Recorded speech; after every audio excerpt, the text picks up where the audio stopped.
No G with a Z. Stop it.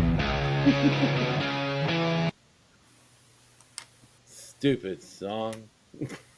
No G with a Z. P-O-D. It's the Smokin Gunz podcast. We are coming at you to cover all of your San Antonio pro football stuff. And I'm going to warn everybody right now. I am on the most unreliable computer in the world. It randomly shuts off at times. If I'm in the middle of talking and I just disappear, I will be back momentarily. But that's the way things work with technology sometimes. And I didn't have the opportunity to set up the other computer. So I am here on my normal laptop, and my normal laptop is very unnormal. So if I just disappear, that's what happened to me. This is the Smokin Gunz podcast. I am joined, as always, it seems, by my good friends Leo Yamas. What's up, Smokin Gunz posse? R.C. Woods. Hello, beautiful people. And the guy that was the guest host forever for 3 solid weeks, and now he's just part of the crew. We're just going to have him on whenever he'll come on. Ralph Judkins, Gunslinger, play-by-play man. Ralph, how are you? I am doing great, but like I'm worried about your computer like I'm worried about the gunslingers. Yeah, it could just unpredictable. It could just be inconsistent and unpredictable, and we could just lose me in the middle of a comment or middle of a statement. And who wants that? We all want to hear what I have to say. We all want to know what I think about professional San Antonio football. That's what we cover. We cover the XFL. We cover the San Antonio Brahmas. We also cover the San Antonio Gunslingers of the National Arena League. They are playing football right now. They are 8-3. I don't know if they're playing football. If you're a player or a coach for the San Antonio Gunslingers, you might want to skip this one. You might just want to get ready for Carolina coming into town. You may not like us very much at the end of this episode because things are weird right now, and we're just going to face it head on. And so when I say they're playing football right now, and then I go, well, are they? You may not like to hear that, but I'm just a fan, and I'm just calling what I see here. And I'll say this. I don't mind if we lose, but at least make it a fighting effort. And I did not see that at all. No. I'm just saying, it was bad. It was bad. We are not in a part of this. Wants to win. I mean, nobody wants to lose. We all want to win. But if we fight, I mean, I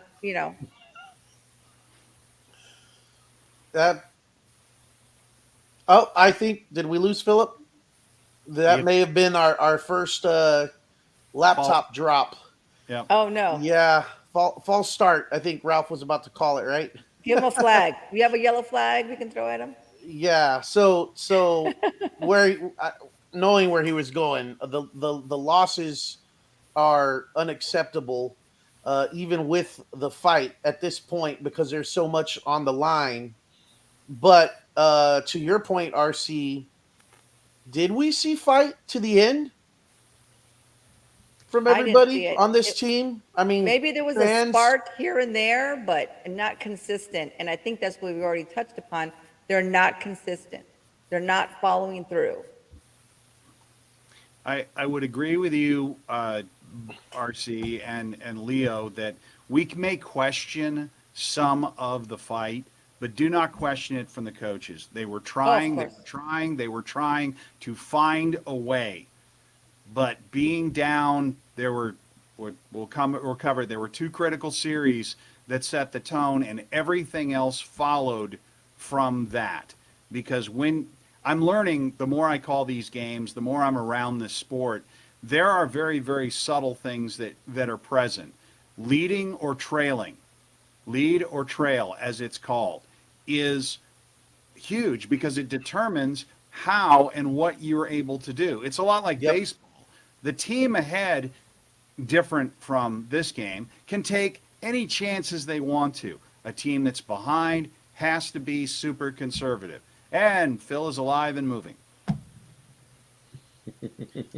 Yeah, I definitely think and agree that the score kind of affects your game plan at the moment. And that's kind of one of the points that I wanted to make about this game, where even when the gunslingers, at least to me, my observation, and I could be very wrong, um, even when the gunslingers were still in it, namely at the end of the first half, it seemed to me like they were playing, or their game plan was as if they were already behind, or Mhm. they were playing the game as if they didn't think they could take the lead and take control of this game. I'm mainly talking, and I know there's a lot as far as the play selection, but I think a big indicator there was when they had the ball down one score and managed to cut the lead to 4 points Right. after the Drew deuce. Hmm. But that scoring drive, I think they left too much time on the clock, and that ended up coming back and getting them. And I think that the play selection there should have been more tailored to, we're going to score here, but we want to eat clock. Where it was more like, we need to get points and get them quick, and then we're just gonna trust the defense. Which there's a lot to be said about that and trusting the defense. But I think the smarter play at the time was, let's eat clock. Let's make sure that we get points on the board and don't give them a chance to basically um, discount the fact that we have first possession in the second half and you're still in a game. It's still a game time, and I'm sorry. they didn't do that. To refresh everyone's memory on the situation so we're perfectly clear. They got the ball, the Gunslingers got the ball down the field very, very quickly and had first and goal on the 4-yard line. First and goal with And scored on the next play. yeah. Right. Why not eat some clock there? Run the ball a little bit, take some time and have confidence in your offense that you're going to But be able to put some points on the board when you're first and goal from the 4-yard line. I think I know what you're going to say, Philip. Go ahead. But here's the thing. They were already in oh crap Yep. mode, because when we forced a fumble in the end zone and we take the ball all the way down the field and do not score, the entire team shifted into oh crap mode. Oh crap, here we go Right. again. It's Orlando all over again. We're going to lose. From that point on, we were done. We were finished. And so Scared? we were playing scared at that point. And so when you say, why not take some time off the clock? Because that's not the mentality. The mentality at that point is, we got to get this ball in the end zone because we're not sure we can. We don't know that we can get it in the end zone. So we can't take and play around with downs and waste time off the clock. We have to score points because we're afraid We're behind. we can't do that. I don't know if that's right. I'm not That's what it felt disagreeing, like. but that's what it felt like to us watching from Yep. the outside. True. And that's what gave me the impression that this team wasn't playing like they were in control of the game, or even Not like at they all. believed they could be in control of the game. They were playing like they were behind the 8 ball the entire time, and the Cobras were in control. Yep. Even when the game was still in question and they were in striking distance and it was still a ball game, even at that point, they were playing that way. At least that's what it felt like. I agree. I'm not saying that I agree with the statement that they were playing scared. I just thought that was the characterization that really, really fit. My counter argument to that is twofold.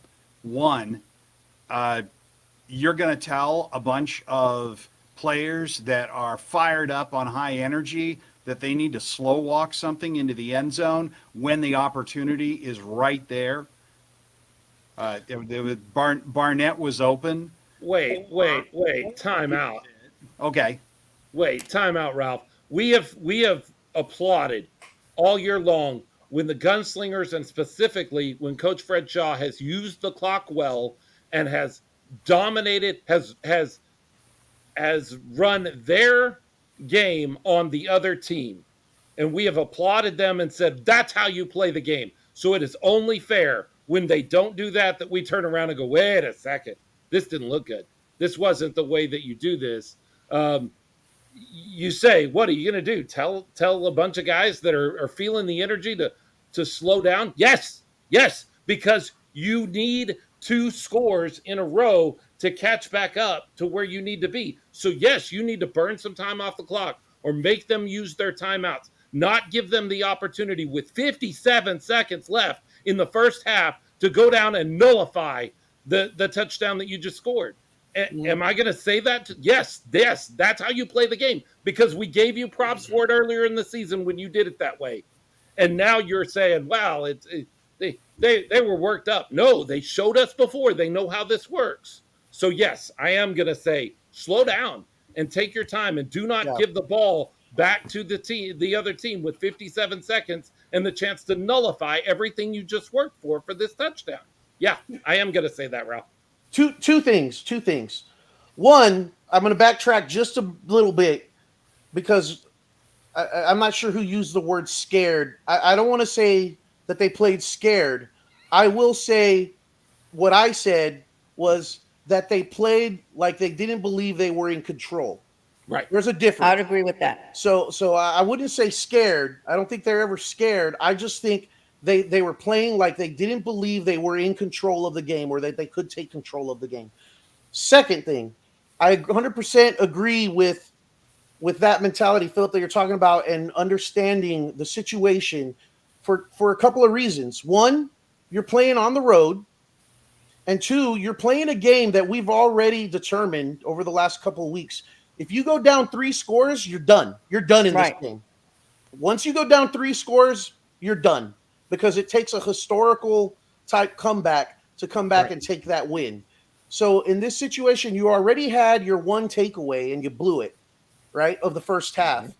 Those things don't come around very often in this game. So that's gone. Your takeaway for the first half, you hope to get one takeaway each half. You hope.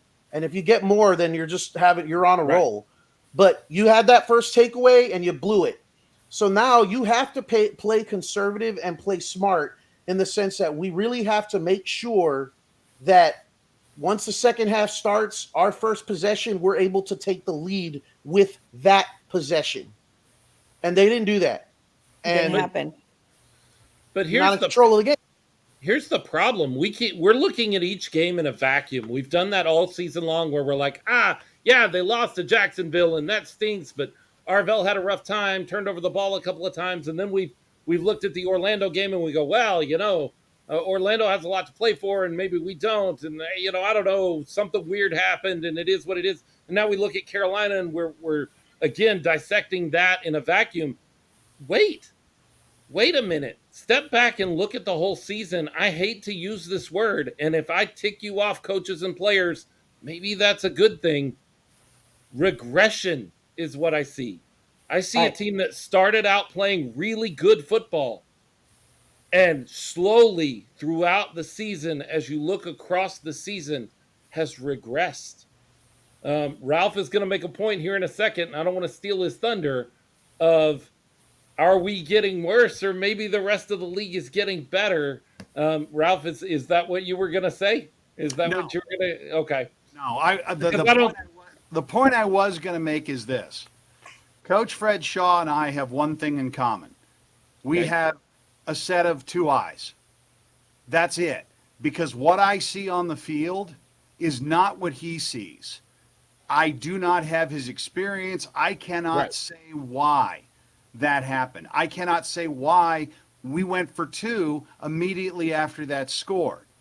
Because that feeds to the question, we're trying to get it down to, what we're trying to get it down to at that point was, it was a 6-point lead. We're trying to make it 5. We're trying to make it 4. Yeah, 5, 6, 5. There's a reason.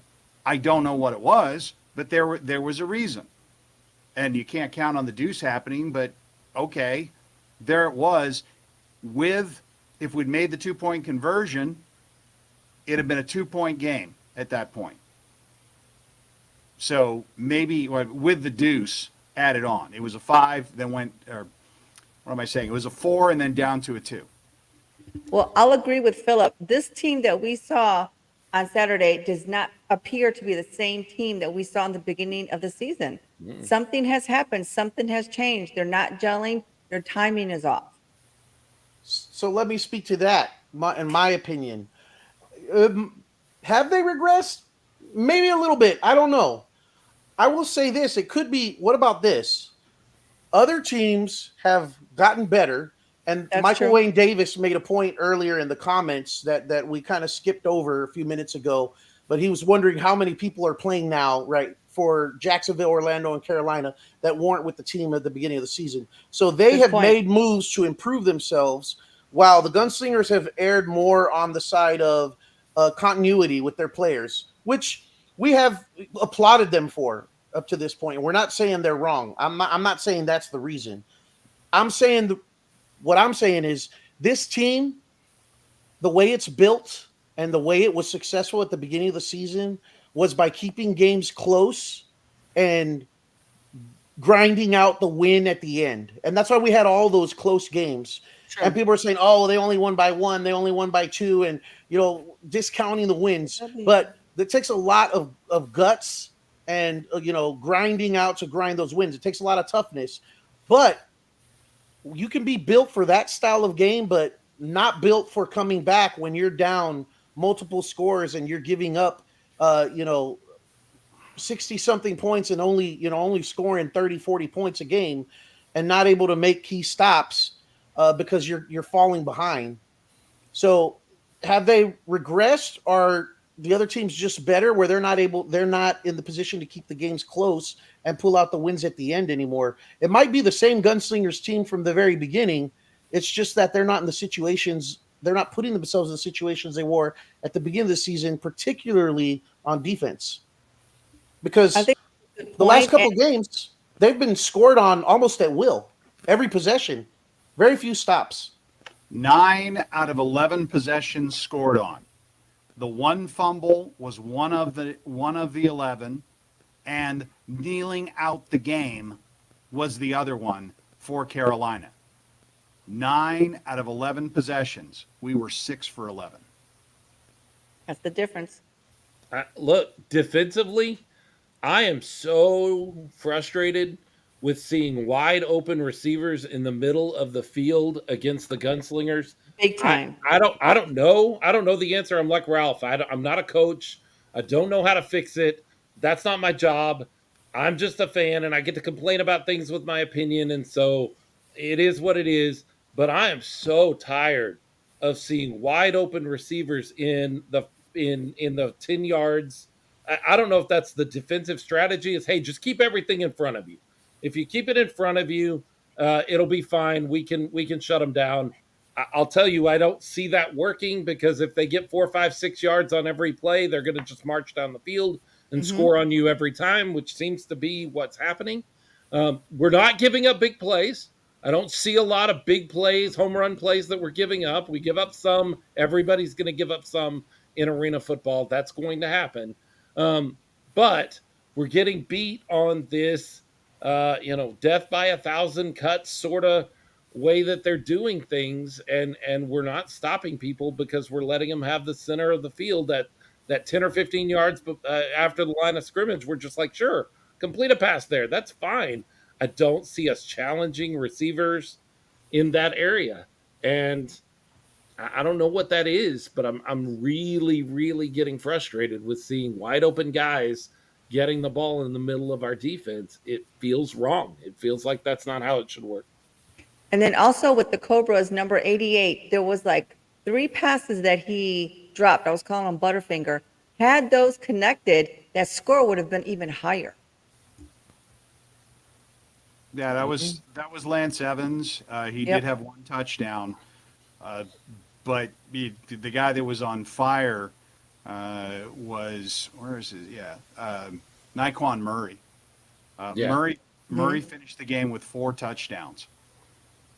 And you were talking about the big play, Philip. I don't know if you consider it a big play, but twice in the fourth quarter, we're trying for onside kicks. We set them up on the 19, the 17, the 16. Well, guess what? On the 19 and 17, one play drives. That makes us wonder. It's like, couldn't we at least force them to score on third down? I don't know, but I think at that point you're in desperation mode. You're kicking onside kicks. If you don't get the ball, like, yeah, they're gonna score.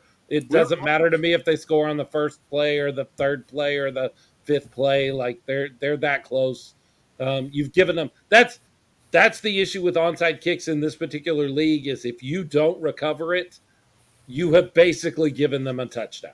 They're just so close that they're going to score points, most likely a touchdown on you, and you're going to have an opportunity to score another one and negate that here in a few minutes. But that's the danger of an onside kick in this particular league is there is so much that they can do that close. And it's in that perfect sort of sweet spot where they recover it, where it's 15, 16, 17 yards, not 4 or 5 yards where maybe we can put up a defensive stand.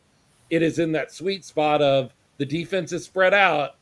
They talked about this on the Carolina broadcast of being closer to the end zone is actually tighter and harder to score. Yep. You get in that 20-yard range, that 15 to 20-yard range, there's a lot of things you can do there. A lot of the ground you have to cover because there's no deep ball when you're in close. Right. You've got the mid and you've got the bubble. You got the wall pass. You got the quick hit. The playbook's wide open, but closer in, yes. Yeah, I think that's a common thing. Jim, I got to imagine it's Jim. Inside the Walls podcast says the false start on the 2-point conversions, a backbreaker as well. Yep. Killed the momentum. That hurts. At that point, why not kick the extra point?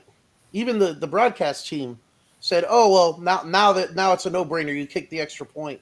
Yeah, but if you needed 2 points then, you still need the 2 points now. So but did they need the 2 points at that point? I don't think they really did. That's what the coaching staff saw is that they needed 2 points there. And if you needed 2 points there, you need 2 points back here too. Playing like not in control. I'm not disagreeing with you. I'm just saying if I'm looking at my sheet and I needed 2 points, I still need 2 points, whether it's on the 2-yard line or the 7-yard line, I still need 2 points.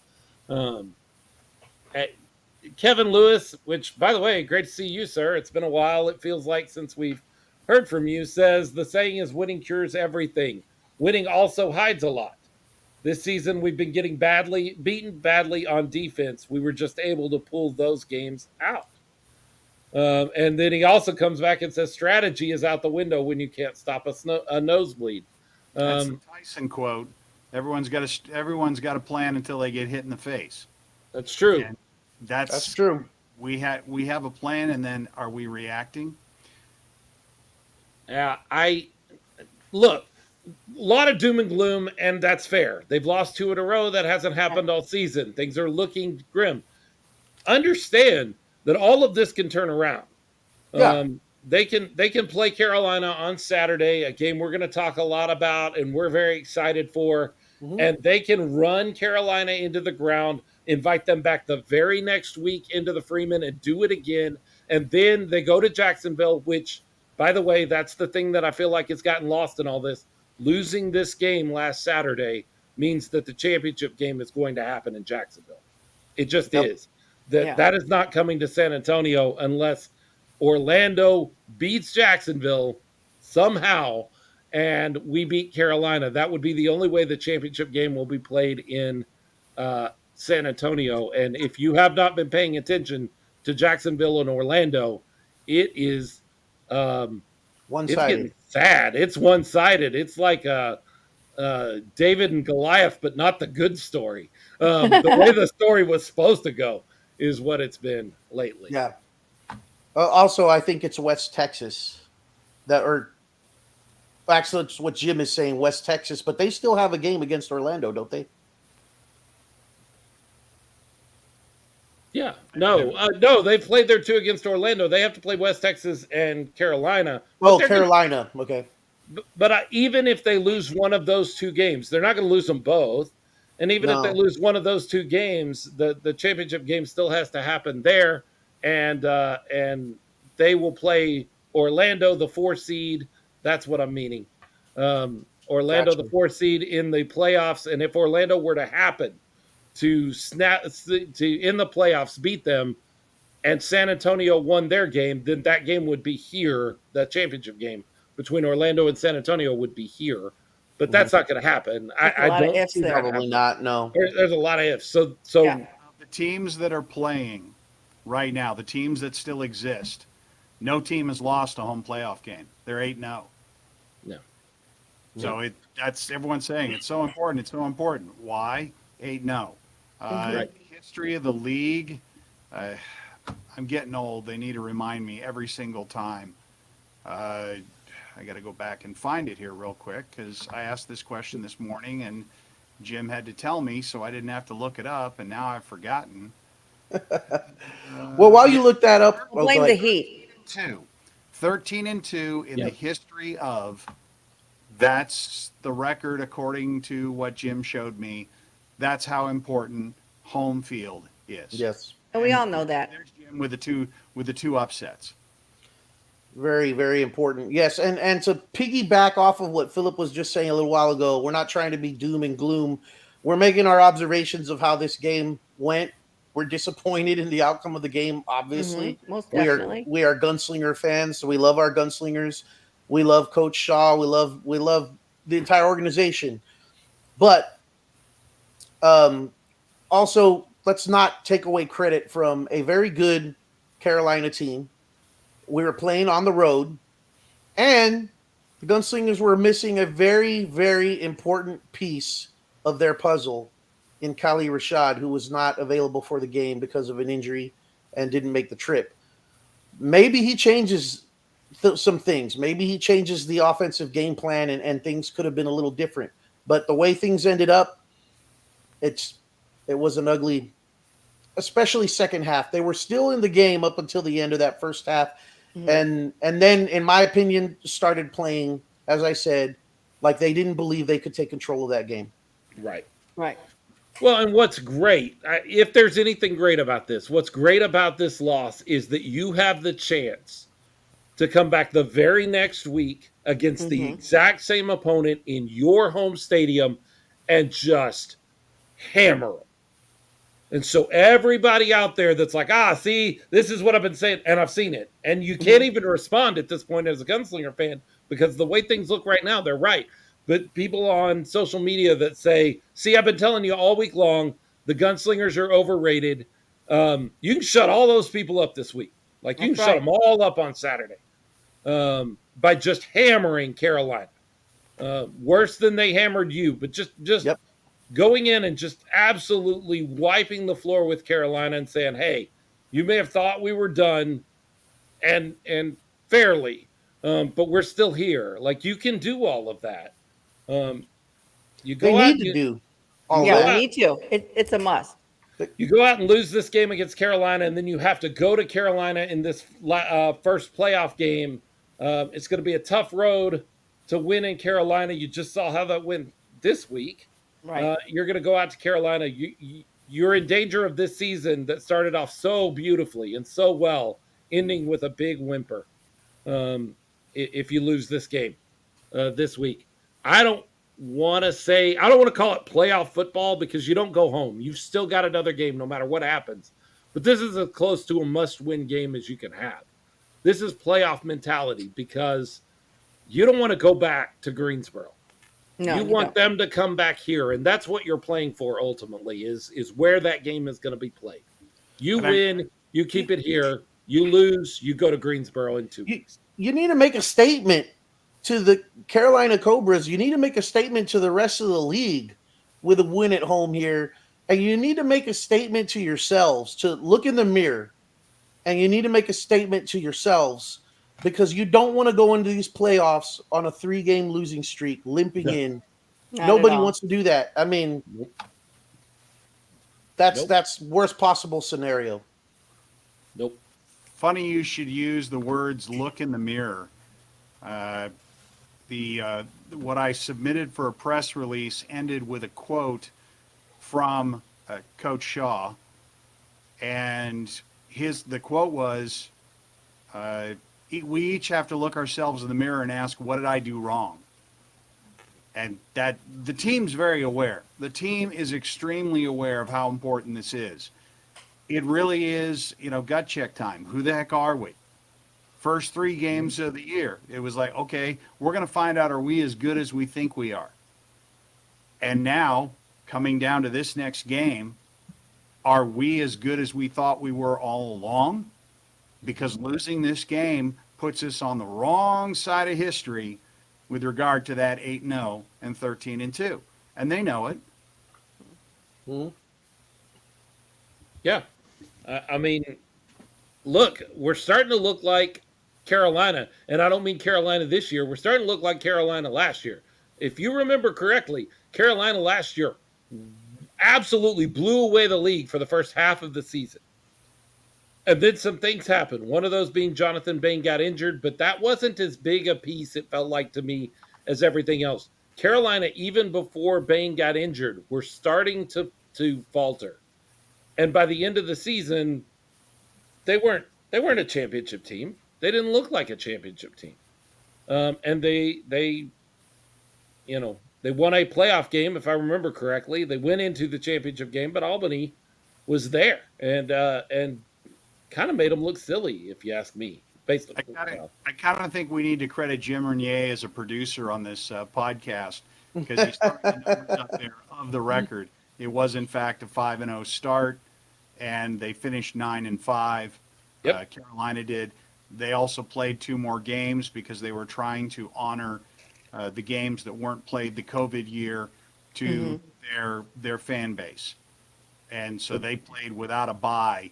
And that's got to wear. The dings don't get a time to heal. You don't get a chance to recover. We don't have that excuse with regard to the bye week. No, we don't. We don't have the excuse of the bye week situation from Carolina. We don't have the excuse of we lost our starting quarterback who was setting the league on fire. We don't have those things.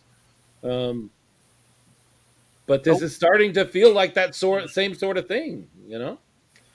Let's talk about what we do have though. Okay. I don't want to be too negative. Although we started out that way, and rightfully so. Coming off of this game, we're talking about what we saw. That's Right. That's it. But let's talk about some of the positives that we saw that we could take from this and build on. One, this was all what I just said. Part of what we didn't see. We didn't see Kylie Rashad. Right. And I don't know the nature of the injury. I don't know if that's been made public or anything, but I'm hoping he's available next week. So we have that as a positive. Huge piece of the Gunslingers offense. Everybody knows that, and special teams. No secret. So coming back, he could make a difference. 2 will be at home. 3, I think Kadir Chisholm really showed a lot this game. I think he played a very good game, and he showed that what we've already seen in maybe not as prominently as because he was featured more in this game due to the injury. Same thing with Philip Barnett. Again, we've seen a lot of that as well, but he had a good game outside of a couple of costly drops. Those are things we've expected, and they're still there. I also think Arvell Nelson showed that he's still the guy, and he can still lead this team. We wondered a bit about his struggles, and I thought he played a good game. Not enough to keep us in the game to win, but it wasn't on his shoulders. And then lastly, Kendrick Ings, after only literally 1 week of preparation and being kind of thrown into. Or 2 weeks. No, 2 days. Or 2 days. 2 days. Okay, I saw the 2, and I didn't feel like it was 2 weeks, but okay, nope. 2 days. Yeah, 2 days of preparation. And we lost Philip, but we'll just continue here. 2 days of preparation, he was able to step in a feature role and be very, very productive. There was one Arvell Nelson deep pass that very nearly could have resulted in a touchdown. That just barely went just off of Kendrick Ings' hands. And I think it was more of a timing thing where he's just kind of not used to that yet, or the delivery and the timing. And, that could have changed the thing. So wasn't it Ings Go ahead. I'm sorry. Wasn't Ings the one that had the one-handed touchdown? Yes. Yes. Yeah. That was awesome. That was the second score that we had in the second half, and it was pretty brilliant. Yeah, no, Ings is an incredibly talented player and a great addition and weapon. And we didn't get a chance to see yet what he's going to look like with the Gunslingers offense as a whole. And I mean, obviously, with Kylie Rashad out there. So hopefully we get to see that next week at home in Freeman Coliseum in front of a good crowd that's going to be backing our team. And Well, we're going to see a big difference in that statement that we want our team to be making. I will tell you that it goes under the radar a little bit. And you guys may have said this. I had to step away for a second. But without Kendrick Ings, this was a blowout. Like Kendrick Ings played his Hard heart out. out. He Yes. played hard. He made big plays. He was probably the best player on the field for the Gunslingers. And without him, this would have been really lopsided, in my opinion. Um, Getting all of the pieces back and humming like the Gunslingers can, like we know they can, Kendrick Ings is going to be an amazing addition, based on what I Yes. saw. I would Provided he is okay. I don't know about his injury status. I know he went out of the game with a head or neck. It looked like kind of injury into the wall. Yeah, it took a while. We did see brilliance from him in the end. Yeah, I mean, he's going to be there. We had where they allowed us to return. I mean, we started all 4 possessions in the first half on the 10. 2 of those by Deuce, and yeah, he was attempting to make returns throughout the entire game. There was no bobbling of the ball. We would not have expected that. And I think as he gets more in sync with the team, we're going to be a pick your poison. Who do you want to cover? Right.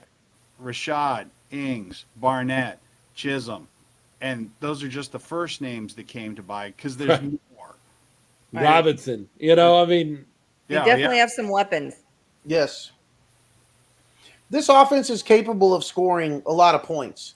They haven't the last couple of games, but I think a lot of that has been that the team has been in situations where they're not playing offensively. They're not playing their game plan. They no longer were able to because they dug holes.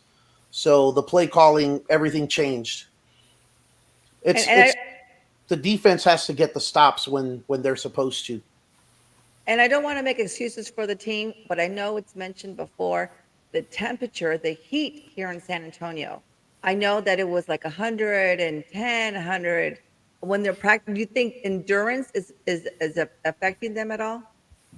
Just honestly, to be a devil advocate. Honestly, if you're practicing in that kind of heat and then you get to go into the stadium, it's like taking the weights off your bat. I feel like you should be playing better in an arena game where it's 75 degrees when you've been practicing in 102.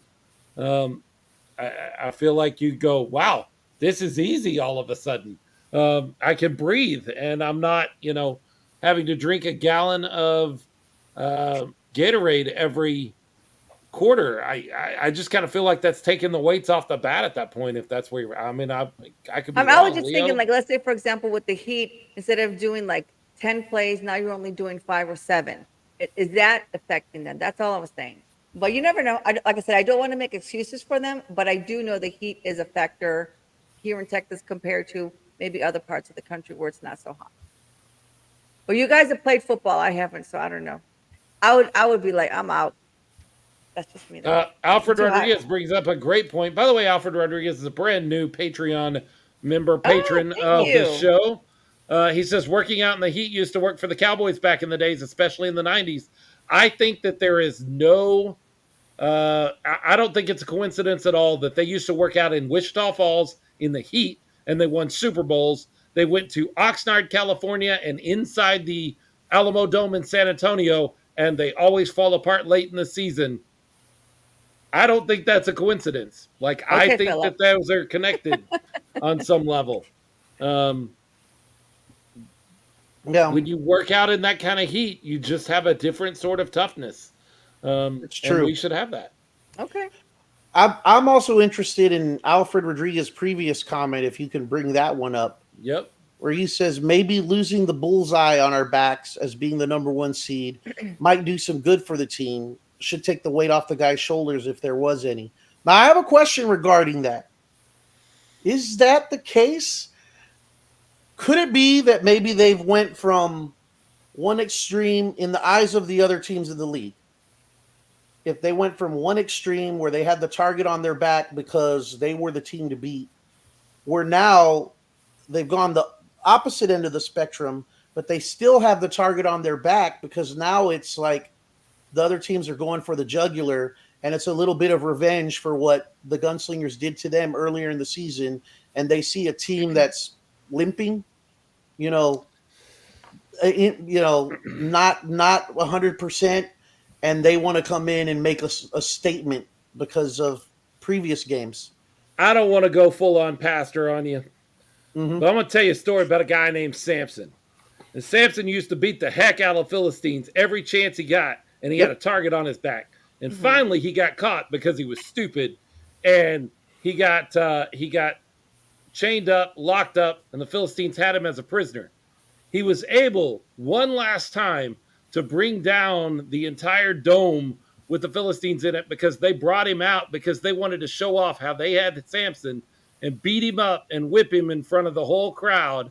And that's how he was able to end that whole story. The whole story of Samson ends after his eyes have been gouged out and they want to parade him around like an animal. Look, just because we're not number one anymore doesn't mean teams aren't ready to beat the crap out of the Gunslingers because we were number one and we were on the top of the pile for so long that now they want to put their foot on it and take a picture of themselves flexing. Look what I did. Look what I beat the Gunslingers. It doesn't change a dang thing. I wish it did. That'd be great. But I'm with Leo here. I think everybody wants to take their picture beating, punching number one in the stomach. And they're not going to slow up on the Gunslingers at all. You're still going to get everybody's best shot. You can't. We've definitely been getting everyone's best shot. And you're still going to. Orlando played a fantastic game. And has not played one since. Yes. They played the Jacksonville Sharks twice and just crapped the bed both times. They don't do that against the Gunslingers, but they go out there against the Sharks and don't even give them a game. Come on, man. Yeah, it's go figure, right? Yeah. Well, I will mention two things that I did see during the game, not necessarily football related. Their mascot. Did that mascot even look like a cobra? To me, it looked like a mouse. No, Anybody notice that? That's a Cobra. It's cute. No. I'm all right with Well, that. cobras are supposed to be cute, though. That's the whole point, right? They tried to make a cobra cute, and that's the end result. It looked like Lilo and Stitch kind of thing. No? Am I wrong? I don't think we should be throwing stones as a team. I'm just being observant. You know I was me. just I'm about to looking at other say, things. is he better than the Gunslinger mascot? At Which least one? they're making an attempt out there. We definitely need a kid-friendly facing mascot. We do. And then the second thing I would say, you know me, the cheerleaders. I don't know what they were wearing and who decides their costume, because it's not even a costume, it's like a workout outfit. But I get it that the theme was a military. They had the camouflage shirt, and then they had these little booty shorts, did not look good at all. And then when they came on the halftime, they had like the jeans, cutoff jeans, which is fine, but none of them were even the same length. At least be coordinated. That's all I got to say. Again, I love six shooters. We look great. We look professional. Look, when I logged on to the broadcast, the first thing I saw was their dance team. And I'm not going to make a comment about their outfits because I don't think that's appropriate. RC can do that. I don't do that. But they were wearing camo shirts, which to me denotes the military. And they were doing a dance routine to staying alive. I find that a little disrespectful to the military. Disturbing. That you were doing a dance routine in military garb. That's what camo is. Right. When you're doing military appreciation night. To staying alive seems to be a little bit beyond the pale to me. I thought it was kind of disrespectful. I don't think they I meant it agree that with you. way, but I think somebody should have stopped and went, wait, are we saying something here that we don't mean to say? Right. Am I wrong on that? Ralph, I you were mean- there in the building. You saw it. What do you- What were your thoughts? You're a Yeah, military guy. Actually, I didn't see it because I was outside at the box office handing out guest tickets for our players. And if you want to go way behind the scenes with me for just a moment, we actually had in Carolina a big number of fans that were fans of the Gunslingers that were invited. That's cool. I'm trying to find nice. it here real quick. We handed out 38 tickets, That's great. Wow. and that's in Carolina. And so I was running back and forth quite a bit, even after the game. The last ticket I handed out was in the second quarter. But we had people showing up. Well, And kudos to the Cobras, because a lot of the fans I noticed had shirts representing the Cobras, where I had not seen that in other games. Yep. but Ralph, as a military guy, the dance team doing a dance routine in camo to staying alive. What are your thoughts on that? Like, do you have any thoughts on that? Maybe you don't have any. I Well, thought it was pretty disrespectful. I'm going to quote my favorite player. I'm going to quote Pierre Turner here. All right. It's not the worst I've ever seen. Oh my gosh. All right. Well, yeah. I You want mean, to know the worst I've ever seen, in my opinion? sure, we got time. We got time. We're just doing a podcast. High school band and dance squad performing to Girls, Girls, Girls by Motley Crue. I just, what? Are they really doing that and no one notices? And it was in a showcase setting that was on television. There was no escaping it. I felt like that country singer, Am I the Only One? Because it's like, not my daughter, but that's, Right. that Yeah, was, I that get was, it. kids would say cringe, or maybe they used to say it. I don't know. I'm old. Again, if there are Carolina personnel that see or hear this, I don't think it was something that was meant disrespectful on purpose. Well, But I think when you take a step back and you look at it, you go, we Yeah. might be saying something here that we didn't mean to say. I'm going to be political in a way for just one moment. Gary Vaught came up and he labeled it. Here's the part of what Gary's saying there, 100% disrespectful. Less than 1% of the entire U.S. population knows somebody who's serving in the military. So the disconnect of, okay, we want to do military appreciation night, they're looking at Hollywood, anything, we're putting a ribbon on it, and we're throwing a salute. Did anyone teach them how to salute? If you're really going to do it. All in or nothing. And the tug of war at halftime.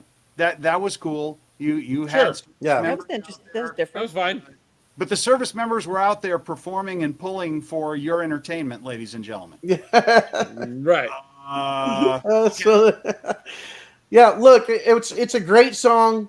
It's a great song for dance performance. Sure. Probably not the best song for a dance performance with that theme. Right. Right, Connecting exactly. those two things together Yeah. is where somebody should have stopped and went, are we being glib about the mission of our military men and women and just reducing it down to staying alive?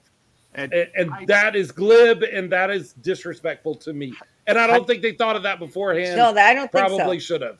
Heidi Higgins had a comment that she comes from a military family.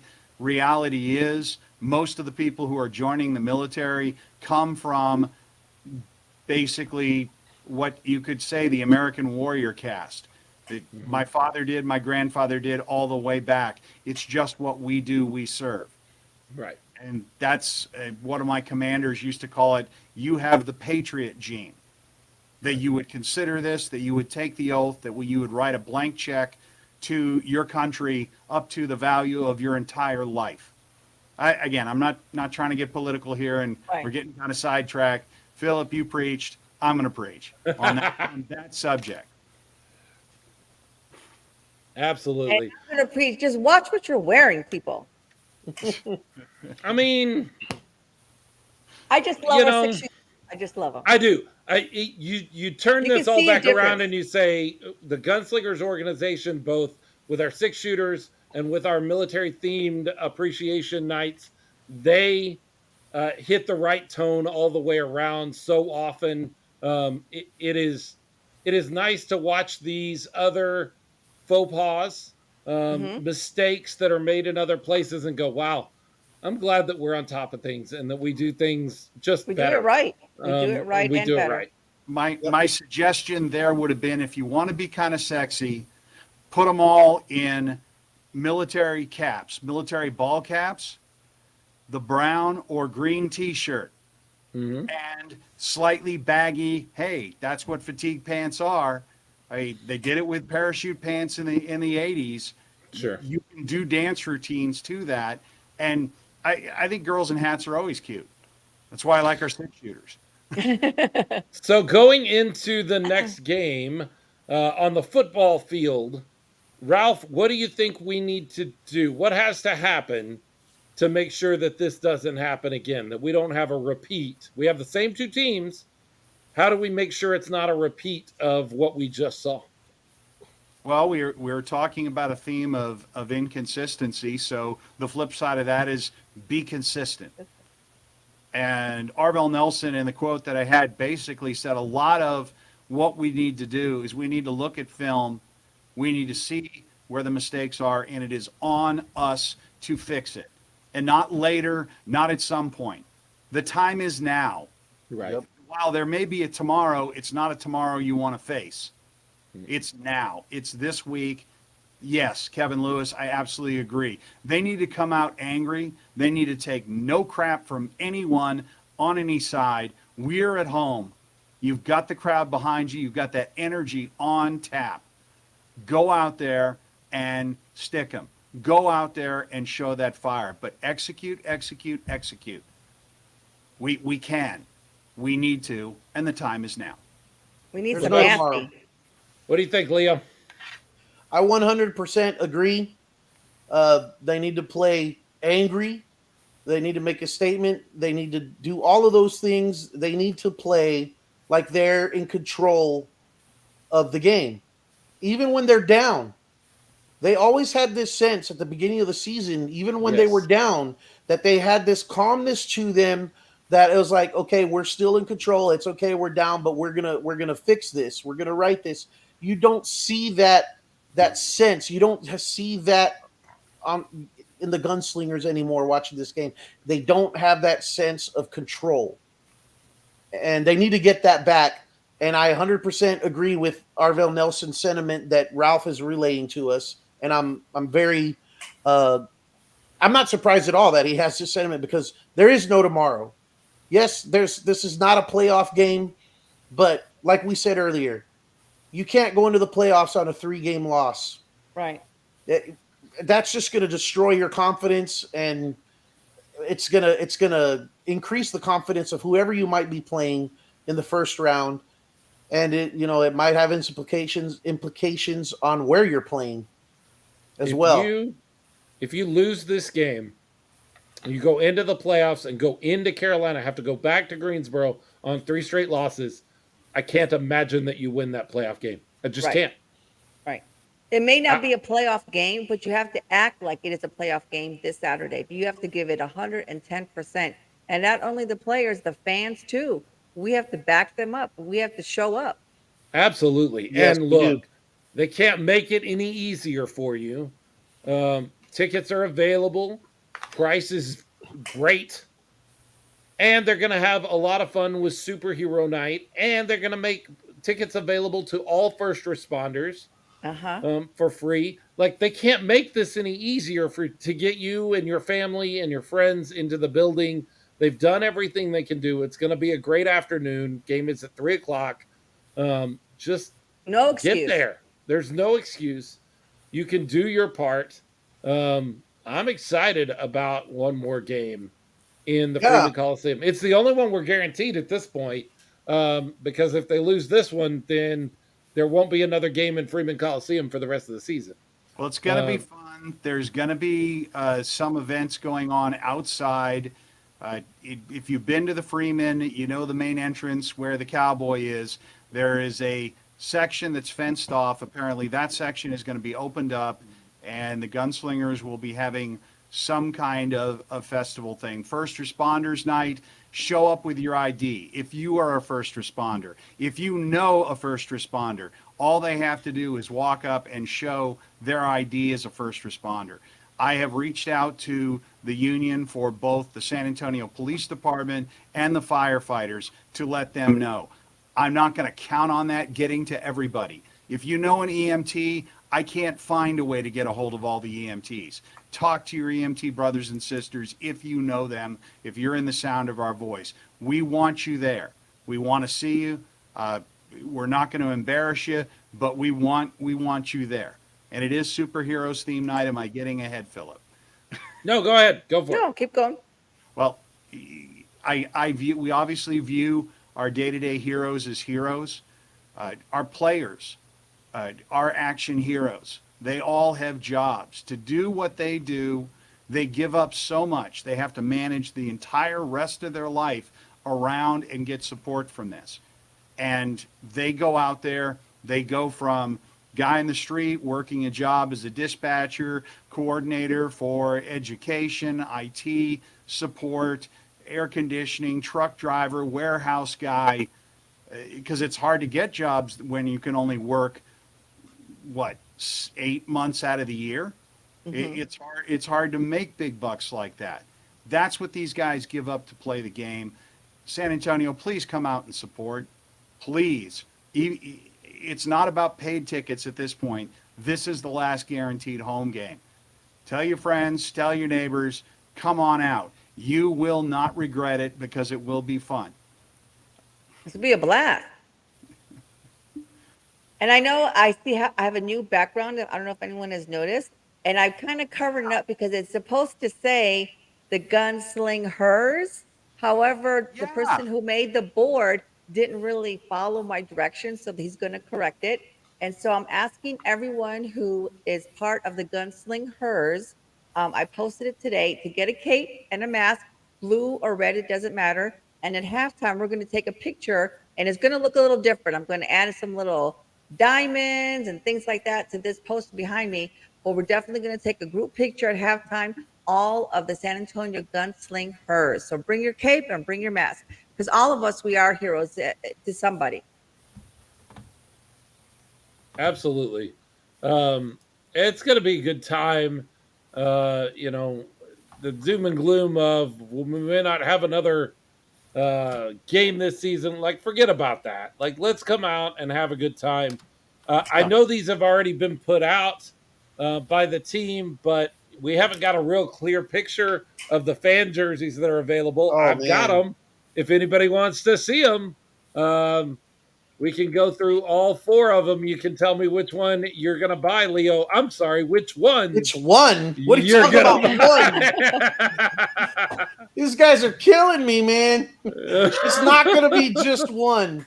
I haven't been in town to see it because I was with. Oh, okay. I didn't see it. I was just about to shoot you out of here, but I'm going to keep you around so you can see these. I know you've got other things that you do on Monday nights, and so we wanted to let you get to that. But while you're here, I'll show you these. We'll start out with this one.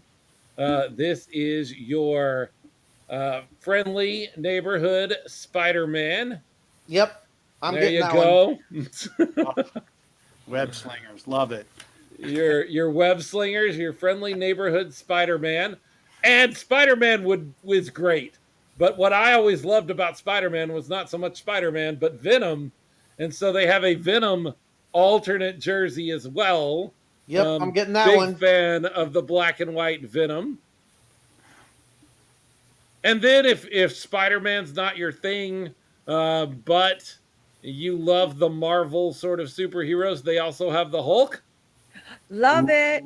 Ooh. Yep, I'm getting that one. The Incredible Gunslingers.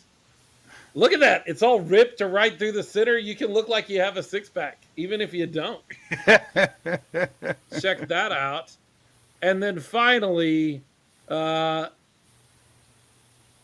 is the San Antonio Gunslingers, the Captain America version here. Ooh, that The looks flag, the A hat, the shield on the back. I am sure that our buddy Super Mike Steele is going to be all over this one. Leo, you getting sure. this one too?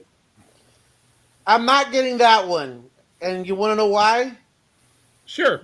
Because Dolores will kill me if I buy 4 jerseys on one night. So I gotta at least cut one out. I gotta show some sort of restraint. And if I've got to eliminate one, I guess it's gonna be that one. Yeah, I'm like Alfred. I feel broke already. Please forgive me, Dolores. Jay Washington loves the Venom jersey. I am partial to the Venom jersey. He was always my favorite growing up and watching or reading comic books. I think they've done terrible jobs with the movies. In fact, I don't even think I've seen the second one. But I love the Venom jersey. I also like this Hulk one a lot more than I like the Incredible Hulk. I'm not a big Incredible Hulk guy. He's not usually my favorite, but something about this, I'm a big fan of this. I'll tell you what it is. This has attitude. Attitude. Anyone named Stubing who is on right now listening to this, or that watches this later or hears this later, please, 4X if you have them. I will be there. I will be there early as I can get there. But please, 4X. Hubby needs a 4X too. Hubby needs a 4X. Any of those. My understanding is they do order some 4X. They're just usually the first things to go. So I know. At least that's what Jordan told me when we accused him of no longer ordering 4X jerseys. He hit me back. We have big fans. Leo and I are a couple of those big fans, and we need the bigger sizes. So there you go, Ralph. There are the four of them. Thank you.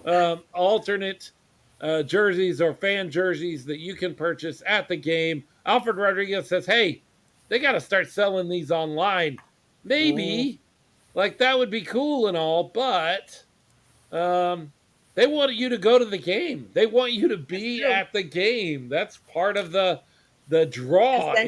That's where you can get a hold of these jerseys. Ralph, I know you've got to jet off.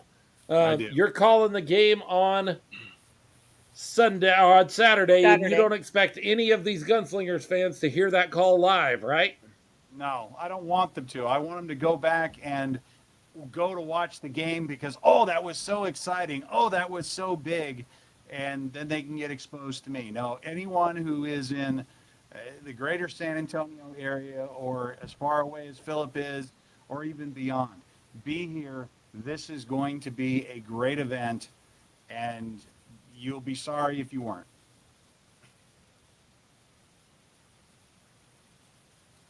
Oh, I think I lost Philip. I was waiting for him to chime in, and he's just standing there staring at us, and then I realized, he probably dropped. He's Ralph Judkins, the play-by-play commentator for the San Antonio Gunslingers, and I think I can back myself out. Well, thank you, Ralph, for everything. Thanks for joining us, Ralph. Would love having you.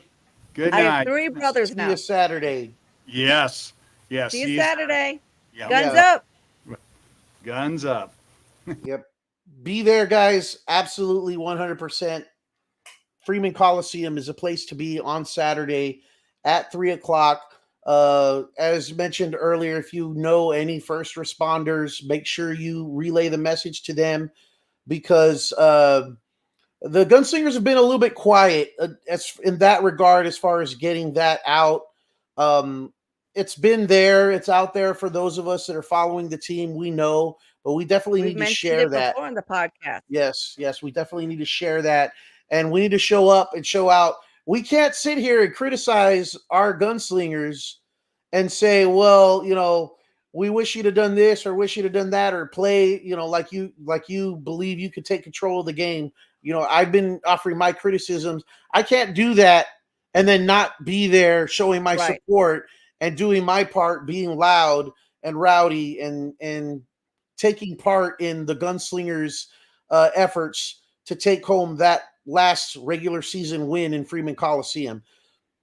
Can't do that. Not going to do that. We'll definitely be there. And I urge all of you watching, listening to be there along with the rest of us because it's going to be a great night, as it always is. Win Lots or of fun. lose, it's that win or lose, it's always a lot of fun. These guys put together a great event in the background. Everything outside of off of the field is great. And usually what's on the field is great. We have a couple of exceptions lately, but they've been on the road. Yep. Me myself, it feels like it's been an eternity since time. we've had a home game. The last home game I couldn't make it to because of some family reasons. So Right. I even miss. I'm a week longer than you guys are, and it just feels like it's been. RC wasn't able to be at that game either. Mm-mm.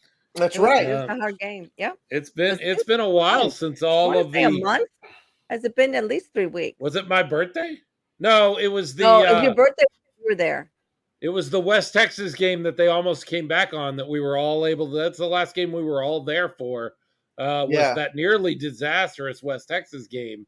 I was calling the game. I wasn't down in our section, but yeah, that's the last game I think we were all. And that was forever ago. Like that seems like it was. It was a long time ago. Forever ago. It was. I can't wait for that atmosphere that we have in the Freeman Coliseum. It's definitely a lot of fun. And I think the players need to feel that again from us. They need to feel the love. Yes. Well, and if you are one of those folks, and I don't know if they're out there, but I'm sure they are. If you're one of those folks that's like, why would I go? I can just watch it on YouTube and watch it live. I've got to tell you, you are missing 70% of the experience by watching it on your TV at home. I don't care how big your TV is. I don't care how good your surround sound is. The experience of being there in the stadium is like no other sport I've ever been to live. Hockey is the closest. Hockey is a completely different experience in the arena as opposed to watching it on TV. I love them. I love hockey games on TV, but there's nothing like going to a hockey game in person. The ice, the feeling of the humidity in the stadium that's higher because of the ice, the sound of the clicks on the ice. Like the hockey is amazing live, is what I'm saying. This is better. Like this has a wider divide between watching it on TV and being there live. If you have not been to a game live, you are missing out. Don't just watch this thing on YouTube. Get out to the game. Find a way to do it. These games are air conditioned too, so the way to cool off. Yes, right. The heat that we've been having. Who doesn't want to be in a temperature control environment while enjoying, some smash mouth, fast action football? These games are so much fun that I have bear witness to. You can get your toenail ripped off of your foot, and you still will not leave the game until it's over. Come back. You will not leave the game until it's over. That's a true fan. That's a true fan. That is a true fan. I'm not going to lie. It's been a lot of fun. The season has been a lot of fun, but we've got a job to do. Like, come and have fun and enjoy the game, but you've also got a job to do because we have yet to see, I feel like, a crowd that helps the Gunslingers in Freeman Coliseum. We've had big crowds. We've had loud crowds, but I don't think that, I think this is a game where we can actually show up and affect this game in a positive way for our Gunslingers and be that ninth man, not the Jason Gibson style of, affecting the play on the field, but we can be loud and affect the other team. I won't reach up and knock the ball away from any of the receivers, even though I stand in a pretty similar place to Jason Gibson. I won't do that, but I will yell and scream and be hoarse for the rest of the weekend to get there. Bring your cowbells. Bring your cowbells, bring your thunder sticks, bring your noisemakers, bring your air-powered. Hey, bring everything. Bring your costumes. This is also an opportunity for us to go out there and be idiots and dress up in costumes that we have no business wearing, and nobody's going to judge you. Right. Because we're all going to be but just having fun and being crazy.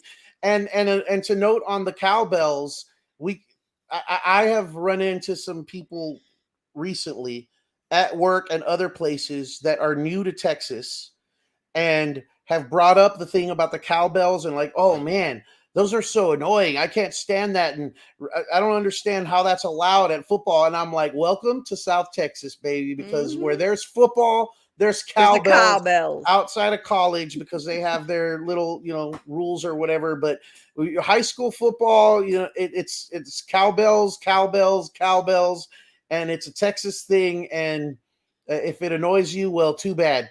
We're having fun with them. Michael Wayne Davis says, leave those Spider-Man underoos at home. Heck no. Wear them. Bring them. Under your shorts, Somebody man. bring us good luck. I asked Dolores if she's going to wear her Wonder Woman outfit. She says she's cooking something up. We'll see. Okay, good. We'll see. I think she's a little bit nervous about whether she can still fit into the Wonder Woman costume. That was a couple years ago, but you know how ladies can be, and she's very conscious about any.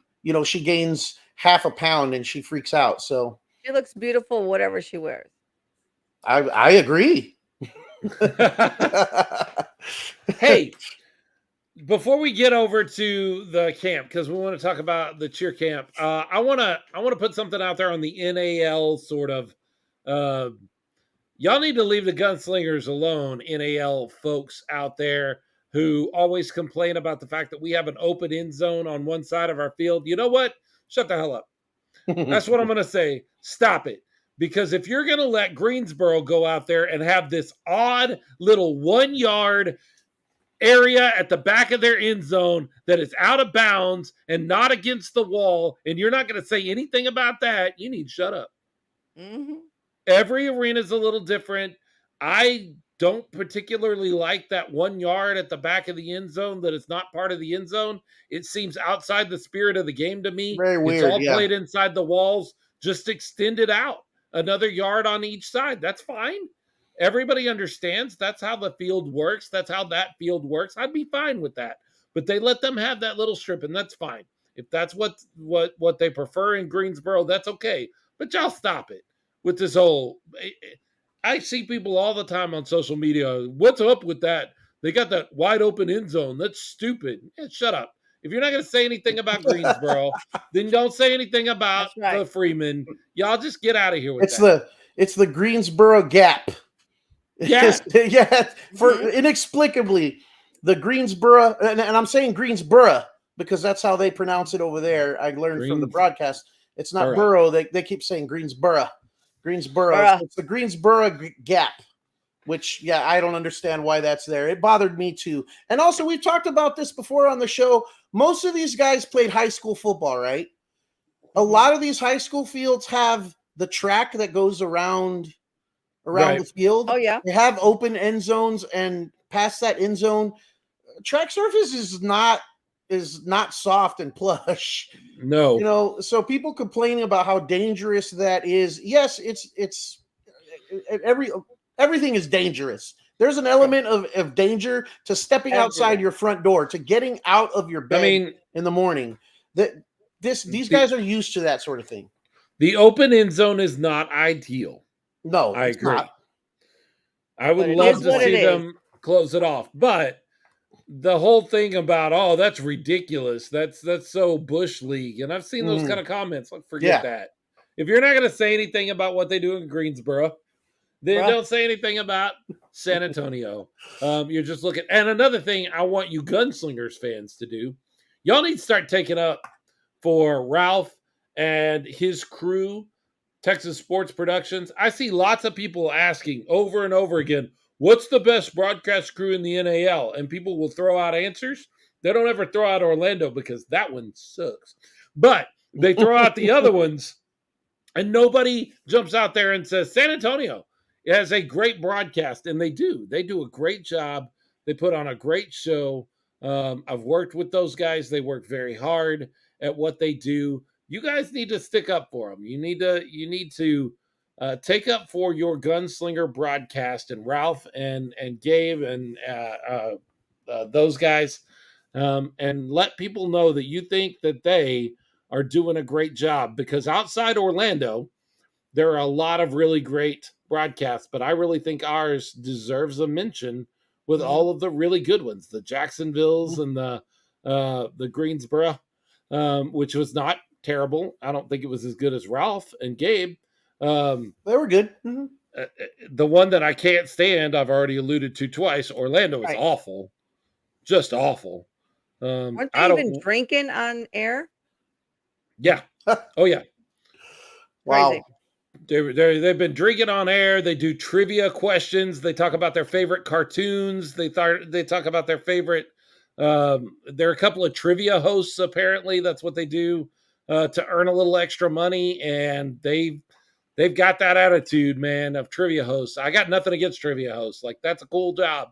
I'd love to do that sometime. But wow, they are not good at this whole broadcasting football thing. It is not good, and it's not good on the technical side. That whole broadcast is broke. You have to find a balance, yeah. And I do not like criticizing broadcast crews, because I know how much work from experience goes into that, and how difficult it's not easy. It's not just talking into a microphone, people. It can be very difficult. So I don't like to criticize, but I totally understand where Philip is coming from, what he's saying, and there you need to find a balance when you have these themes and other stuff that you're talking about with what's happening in front of you on the field and what everybody's there to see. True. Right. Maybe we need to start a hashtag something. Maybe. Speaking of other off the field things, we just had a cheer camp. RC, you got out there. How did that go? It was amazing. It was educational. It was fun. It was just A plus 100% from the minute I got there to the very end. I got there right at 10 o'clock at St. Gerard. The gym was a little warm. I will agree with that, but they had air conditioned rooms that they could go to, that they were taking the girls. So there was a lot of girls. I would say the age group from like 4 to 6 probably had the largest, and then they had some middle school and then a little bit older. No high school, but that's okay, because I heard that there was also another cheer camp that same day. So I get where some of the high school girls had to go to that. So much fun. We took pictures right away. The best part was when they were divided into the groups and they had to come up with their team names. So the little girls were called Sparkle, Team Sparkle. The next team was called Team Fluffy Starfish. And then the last team was Team Glam. So it was just so much fun. And then they divided them up. They all each group learned their own separate routine, which I thought was good. And then after that, we had technique. And so they showed them some different technique moves. Then we had a little bit of a tattoo time. So they got little cowboy tattoos on them and little hats and stuff. Then we had lunch. It was pizza and dessert, which was great. Then we had arts and crafts, and every girl had an individual cowboy hat that they could decorate. Francesca, which was the intern there helping out, she burned her fingers about 30 times. She was putting like the little boas on all the hats. They put gems, they put stickers. They were so happy to see their faces. It was just amazing. And then at the end, they did like a little cheer, and it was like, "Go, gunslingers, go." Every girl was happy. Every girl had a smile on their face. And then around 2 o'clock, the parents started coming in, and then they were able to perform each group individually. Then they did the cheer, and then the gunslingers performed. And I was in the audience, and so many of the parents like had tears in their eyes. They just were so happy and so proud their child could participate for this event. And we were able to sponsor a girl. It was anonymous and that's okay. But Yep. I'm just so glad that we were able to give back to the community to have a child have a smile on their face that they could attend the six shooters camp. From the people that I talked to, they all want to come back next year. Huge success. That's very cool. To Yeah. clean up a little bit of that, RC said, we sponsored someone. They wanted to remain anonymous. The team did reach out to us and say, hey, we have somebody, but they want to be anonymous, which I totally understand because nobody ever wants to admit that, hey, I would love to send my kid to this, but I can't afford to. Right. That's not something that a lot of people want to just go, yeah, totally broadcast to a whole bunch of people that I can't afford to send my kid to cheer camp. And so I totally get how folks are like, yeah, I could use some help. I assume that child showed up, but I have yet to get an invoice from April. April, send me an invoice so that we can take care of that if they showed up and we sponsored a child, because we are under the impression that we did. If they did not end up showing up, that'll be a bummer because we really wanted to make that possible for them. Yeah. And that's why I took pictures of everyone because hopefully she was out there in the crowd. Now, RC, did they mention? I'm wondering the same thing that Gary Vaught is asking. Will they be at the next camp? Because I know in the past when they've had some of these cheer camps and practice routines, they actually have gone a step further and allowed these girls to present their routines to the crowds at during the halftime of the game or during a stoppage. Do you know? Was that mentioned at all? Well, I do know each child received a swag bag. And in this swag bag, I believe there was a coupon for a discounted child ticket for the game. Now, are they going to perform at the game? I don't know. I think the performance, the showcase, as they call it, was for the parents. I could get some clarification from Cassie, who's the coach, or from April. But they did have the showcase there at the event, and they did have some other. They had the T-shirt, they got the hat, they had lunch, they had pictures, and so it was a pretty good swag bag. I don't Very want to cool. tell nobody how to do their job, but offering the kids an opportunity to perform on the field at the game the next week is a great way to get kids and their parents to come to a gunslinger game. That would have been pretty awesome. But And their that's aunts and uncles and right. Yeah. But I'm sure that they thought of that because, like Ralph likes to say, that we don't ever think of anything that they haven't thought of beforehand. And my favorite is what you said, Puffy Starfish. What was it?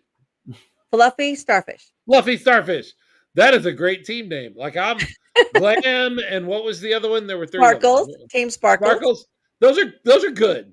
Those are good. You're talking to a 3-time girl dad. Those are good. But Fluffy Starfish is solid. Like that is almost My Little Pony name worthy. Like there needs to be a My Little Pony that's Fluffy Starfish. creative. That is Yes. a great name. I I'm a big fan of that one. think we're losing. Yeah. I'm losing RC. Is that Yeah, just me? I Okay. no, I was also hearing some breakup there. Sorry, RC, we didn't hear you. You seem to be in and out there.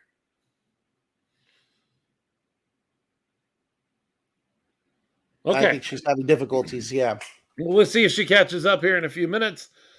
Sounds like a great event. I'm very excited that we got Well, an if opportunity to be involved. they would have asked me, but nobody did ask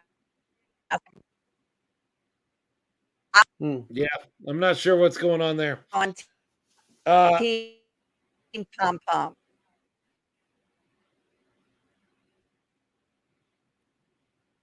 I wonder if that was a delayed audio because when we got Sounds like the it. thumbs up I like from Team RC, but Pom Pom. Team Pom Pom. I heard that. Yeah, I heard that too. Sounds like a great event. I love that we could be involved. We sponsored or attempted to sponsor somebody, and we're excited about that. But we were also a sponsor for the. Yeah, RC, we're losing you. We're also a sponsor for the event itself, our logo was there on the. Philip, is that because you live on the coast? No. What is what? Because the fluffy starfish. I get it. No, not necessarily. I just think it's a really solid name there.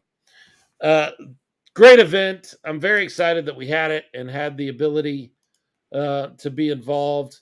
I Um, think you heard me. Yeah. so I'm gonna boot her out, and she's gonna come back in, and I bet that'll be fixed. Sometimes Yeah. you just got to turn it off and turn it back on again. My Yep. laptop does that all the time. Uh, I sent her a little note suggesting that she do exactly that. so as grim as things look, Leo, and we've talked for an hour and a half now, and we've talked about the gunslingers and how frustrated we were and how rough this game was, and all of that is true. Like Mhm. I'm not discounting any of that. It's not over. No, There is no reason this team couldn't be a championship team. Still, they're no, not right now. Look, I'm not going to sit here and go, they're good enough to win the championship right now. That's not the case. Like, they have not shown that, but they no. can. They have the talent. They have the coaching. They have the team. They just need to all get on the same page. And maybe it's an attitude adjustment, but you're right. I love what you're saying about controlling the game, feeling like they're in control of the game, because that feels off. That feels like something they're missing right now. Yeah, and that's something they can fix. And, they've got some time to do that before the next game. And really, it's the best situation because they weren't at full strength this game. They were on the road. There's lots of reasons that they can look at this and understand that it can be better this week at the Freeman Coliseum. If the last game was at Freeman Coliseum and this one was going on the road, you might have some question marks, but that's not the case. They weren't playing at full strength. They were missing a very, very important piece of their team Yes. in Kali Rashad. They just have Kendrick Ings just joining the team, who can Right. also be a very, very important piece of this team. A lot of talent and a dangerous weapon. So if they can just kind of refocus, get that edge back that they had, even when they were down, we saw that edge that they had, that calmness, that control that we just don't see anymore. We don't get that sense from them. If they can just recapture that just for this one game, then they have a week off. They got a bye week to kind of take the positive from that game and continue with that momentum and continue with that focus and get prepared for the first playoff game. And all they got to do is win that game, and then they're in the championship. So it's not from over. They can definitely turn this around and turn it around very quickly, and they have some nice tools to do that. If they lose this game, totally different story. But they're not. I agree. They're. I mean, we're not going into this game with that mentality because we're coming away from this game upset, disappointed. But like I said earlier in the show, let's flip that around. Let's look at the things that we can take from this and look at as a positive. And if you do that and you understand we need to get that edge back, that's what they need. They need that edge. They need that focus. They need to have that control of the situation. Yeah, I agree. I don't know. I don't know of any championship team that has gone wire to wire all season long as the champion, as the best, and not had a point in the season where they didn't feel like they were struggling. So this is our struggle. Yep. We had a game against Jacksonville, and we all kind of wrote it off as like, well, you're not going to win every one. They got us. And then we had a game against Orlando, and we were like, well, we're on the road, and it's just Orlando, and it's not that big a deal. Okay, we can't ignore this anymore. This is a problem. But this may just be the blip that motivates them into the rest of the season? I don't know. All I know, I'm like you, Leo. You can't lose from here on out. You got 3 more games if you want to win a championship, and you got to win every one of them. There are no more excuses. There's no more GR Vel had a bad day. There's no GR defense is not stopping them the way we want to. Oh, gee, that was a rough turnover. There's none of that left. All the excuse time is over. You've got to win the next 3 games to win this championship. And yes, it's not a playoff game. You're still going to have one after this week if you lose. But if you lose this game, you are going to lose the first playoff game. I don't see a way forward. More than likely. If you lose this game and you go to Greensboro on a 3-game losing streak, they're going to eat you for lunch. Doesn't matter how good you think you are or how good you are. You will have given them everything they need. They beat you twice in a row. You will have given them everything they need to just absolutely curb stomp you, and end your season. And they won't have any compunction about doing that and shouldn't. That's the way the game's played. But this is a must win. This is as must win as a must win can get. Absolutely. I know we talk all the time about 3-0. I mean 1-0. Mm-hmm. I don't think you can. I don't think that can be the mentality anymore. I think it has to be 3-0. We're going to win the next 3 games. We're going to win the next 3 games. This is all in service of a purpose, and the purpose is to hold that hardware at the end of the season. And to do that, we have to do everything we can to win the next 3 games. We have to leave every bit of it on the field in these next 3 games. As great as 1-0 is, I think 3-0 has to become the mantra. 3 more. Yeah, it's not 1-0. It's not 1-0 anymore, because the understanding of 1-0 is you're going for that win with the expectation of you'll deal with the rest after that. There's no mentality of dealing with the rest after that. There's the mentality of do or die. It's do or die. This game. Absolutely. So yeah, I think it goes a little bit beyond the 1-0 aspect. You know, I think it's more than that. It has to be. It's been a great mantra. It's got us here, but at this point forward, like I'm looking at like a big, 3 blocks, and you want to mark out each of those 3. We get this win, and we move on to this one, and we get that win, and then we move on to that, like check boxes. There are 3 games left, and we've got to win all 3 of them, and we can hold up a championship trophy. We're going to do it in Jacksonville, but that's fine. They came down here and said they run Texas. Let's go win a championship in their building. That's fine with me. I'm okay with that. I'm absolutely fine with that being the deal. Jordan Stubing popping on, been busy with the kids, just tuned in. He said he fixed the typo before they went to production. I didn't notice the typo, but he did, and he caught it.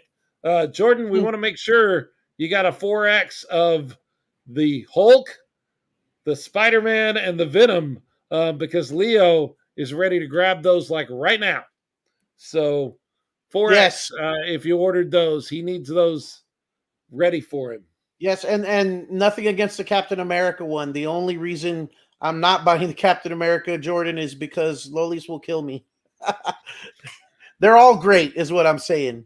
But Right. if I have to eliminate one, that's the one I'm eliminating. And it looks like RC might be coming back on, and simultaneously it looks like we're losing Philip. So we'll just continue and hopefully welcome back RC. And she just dropped off. So my laptop is the champion. My laptop is the one that has persevered the longest and lasted the season of this show, apparently. Yes, gunslingers, be like my laptop in this next game and outlast everyone else. James Palmer saying, did I miss jersey reveal for Saturday?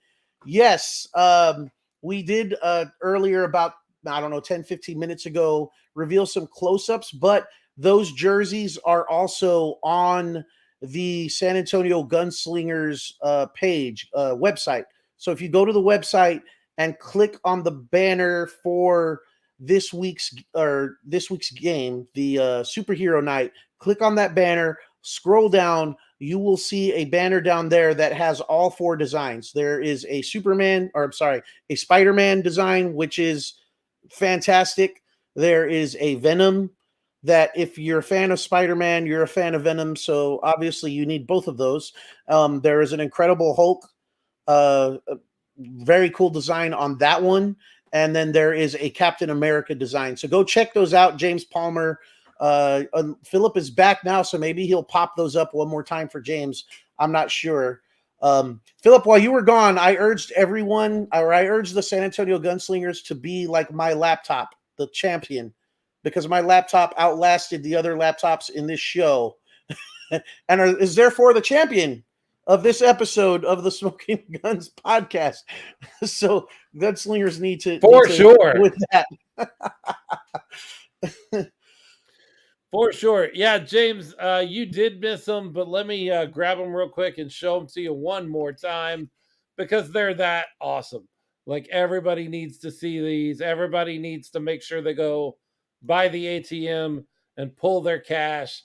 I guess they'll take a card too. Like, you could just do that, I guess. But you're going to want all of these. First and foremost, I'm going to show you. Maybe. Here we go. Boom.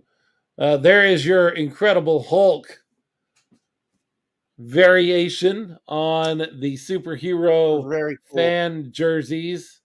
I love the Hulk stare through the football helmet on the back of the jersey. Oh, that is cool. And the Hulk eyes up under the cowboy hat. I love the details are what make these great. And then, of course, you got the 6-pack abs. I'm a big fan. I need to get this one, even though I'm not just a huge Hulk guy. I need that one just to make this this area right here look really good. That would be great. They also have Spider-Man. That's my favorite. With Spidey looking over the guns. I think that's great. Can't have Spider-Man, in my opinion. You can't have Spider-Man without Venom. And so they have Venom as well with Venom's eyes there. And then finally, the Captain America, shield on his back and all. So James Palmer, I wanted to make sure you saw them all. Plus, I love talking about them. They look great. Lots of great stuff here. So when you put the show up, Philip, onto our podcast for the audio, you may have to edit out that loud sound that's going on right now and earlier. That is the sound of my wallet emptying. And you'll have to edit that out because right now it is deafening. It reminds me a lot of the Star Wars jersey. When I first saw the Star Wars jersey that they produced earlier this season, I told you guys here on the show that I opened it up on my phone, and as soon as I opened it up, $45 flew out of my wallet. Just like that. And I still I have it. I almost wore it today, but I decided to go with my custom black jersey. Not everybody has one of these. Me and Leo have them. But not everybody's got these. I get asked about it all the time. And I just tell people, you got to watch their Facebook page in the off season because that's usually when these personalized jerseys go on sale. And they come up with like special editions. So be on the lookout in the off season. Don't stop following the San Antonio Gunslingers because a lot of times that's where you run into these type of special promotions and deals. We talked earlier this season about the possibility of expansion in the NAL and that expansion may go down to the coast to Corpus Christi. That is not happening. The Corpus Christi team, Kevin Cecil and his partners, which include our good friends, Jason and Hector, and I think Jonathan is with them as well, have decided to join a small league, the AIFA, if I remember correctly. And they're going to be playing indoor football and indoor style of football. I don't know that rules have been published just yet, but That shows me that those guys who did a great job with the gunslingers and getting us to the point that they did have learned something, because they did not immediately jump into a larger league like the NAL. They actually want to start off in a smaller place where they can gain a foothold in their market and then move on from there. And that's really smart business. And that means and that is something that they did with the gunslingers as well. They did not immediately start out on the NAL. So smart move by them. I really think it's the right thing. I am bummed that we're not going to see some gunslingers in Triton's football, but maybe one day, maybe down the road somewhere, we get an opportunity to line up against them. So I'll agree with you. It's a smart move. I don't know the motives behind it. The one thing I will not disagree with you on, Philip, but the point of the larger league right now, the NAL is only 5 teams, and there's some uncertainty on what that's going to look like next year. So I don't know if that had something to do with their decision or not. I'm just saying the large league aspect of the NAL right now might not be the case in some people's eyes. I can't say a whole bunch because my sources are my sources and they can't say it. I will say keep your ear to the ground in the very near future about what to expect next year from the National Arena League. It is probably going to quash a lot of those fears. And my understanding is that Kevin and his group in Corpus were aware of the things that I am hearing, and that they did not make their decision because of the size of the league or the health of the league. It was simply a matter of this is a better place for us to grow before we step into something like the NAL. And that's about all I can say on it. But keep your ear to the ground and do not be surprised if you hear big news about big things happening to the NAL very soon. And that's about all I can say about it. But I'm excited. I thought it would already be public, and I really thought we would already be able to talk about some of these things. Just not yet. Just hasn't happened yet, but it is good news. So Raul Nava, I think he may be connected with that group a little bit. Says too expensive. NAL's too expensive, and to be honest, it didn't seem like the best option at the moment. It doesn't bring much else besides the brand, and the brand is suffering at the moment, or doesn't look good at the moment, doesn't look great at the moment. All fair criticism. Every bit of that is fair. It's been a rough season for the NAL. We can blame Antonio Brown, and he deserves a certain amount of the blame, but Antonio Brown didn't have anything to do with the. Oh, you're right. Gary Vaught says they're in the AIF, the American Indoor Football League. That's correct. Antonio Brown didn't have anything to do with Fayetteville. He didn't have anything to do with Columbus. Nope. Those things happened also. It's been a bad year for this league. I expect better years for this league going forward if the information I have is good. And I'm not sure it's good, which is why I'm not putting it out there. I don't want to put something out there and somebody go, oh, Phillips said this was going to happen, because it's not for sure yet. But if what I'm hearing happens, you're going to feel fine about the health of this league. And you know, we need to feel fine about it because it's been a rough year. Going all the way down to 5 teams is not great. It has not been a great way to go through the season. No. Do we even want, if there's just 5 teams, do we even want to win the championship? Do we even want to be? Yes, of course. Yes. Yes, we do. People might want to put an asterisk next to it, but who cares? Us Spurs fans don't care about the asterisk that some people wanted to put in front of our first championship. You know, nobody talks about that anymore because they've won a few since then. But yeah, it's ridiculous. That kind of talk is ridiculous. And the people that say the COVID championships for the Lakers and the Toronto Maple Leafs, that would be funny.